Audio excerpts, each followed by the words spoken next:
पुत्र राहुल, मेरे इन शब्दों को एकाग्र होकर अंतश्चित से सुनने की चेष्टा करना।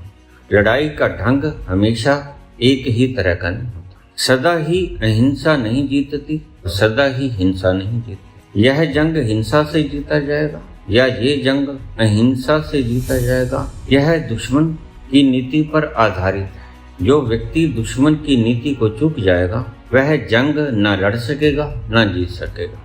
आज वैसा ही माहौल फिर आ गया है जैसा अंग्रेजों के जमाने में था, और मेरा पैगाम सिर्फ तुम्हारे लिए है पुत्र, और समूचे विपक्ष के लिए मैं अपनी शक्ति तब लगाऊंगा कृष्ण की तरह मैं भी हथियार नहीं उठाऊंगा। वक्त बदल गया है, दुश्मन बदल गया है, नीतियां बदलनी पड़ेंगी। मैं आज इस लड़ाई की बागडोर तुम्हें ही सौंप देना चाहता हूँ। अब तुम समझदार हो, समझ लेना कि तुम कैसे लड़ना चाहते हो और आज मैं कैसे।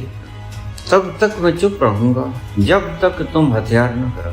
अचानक ऐसी आफत आई कि मुझे राजनीति में आना पड़ा। तुम जिस रास्ते पे हो, जिस नीति से लड़ रहे हो, उस नीति से आज लड़ने का वक्त नहीं है बेटा।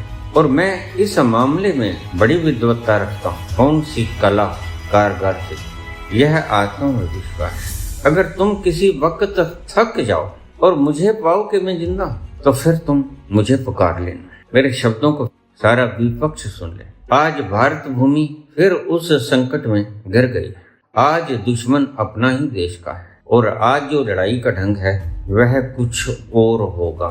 तो फिर अगर तुम लड़ते थक जाओ, तानाशाह की गिरफ्त में आ जाओ, कुछ कर गुजरने का मंसूबा न रहे, ये तेवर बदल जाएं, तो फिर तुम मेरा आश्रय मांग लेना। मैं शस्त्र तो नहीं उठाऊंगा, लेकिन मैं तुम्हारी इच्छा पूर्ण करूंगा, ऐसा विश्वास। मैंने ऐसे बहुत से लोग तैयार कर लिए हैं जो मेरे जाने के बाद भी तुम्हारा वैसे ही नेतृत्व कर देंगे जैसा मैं कर सकता। जो व्यक्ति विपश्यना करता है वह मेरे शब्दों को पकड़ लेगा, और मेरा विश्वास है कि मेरे शब्दों को तुम पकड़ लो।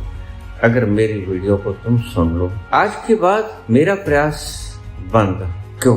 क्योंकि अगर मैं कोई मुहिम छेड़ूंगा वो तुम्हारे से विपरीत पड़ेगा और तुमसे मैं लड़ना नहीं। तुम मेरे लिए ऐसे समझदार बच्चे हो जो साहस से भरे हो और साहस की वजह हो तुम जीत दर्ज करो। और अगर किसी तरह से तुम अपने आप को शक्तिहीन पाओ, फिर मेरे पास आ जाना, और मुझे विश्वास है कि मैं इस जंग को जीत जाऊंगा। हम कामयाब हूँ।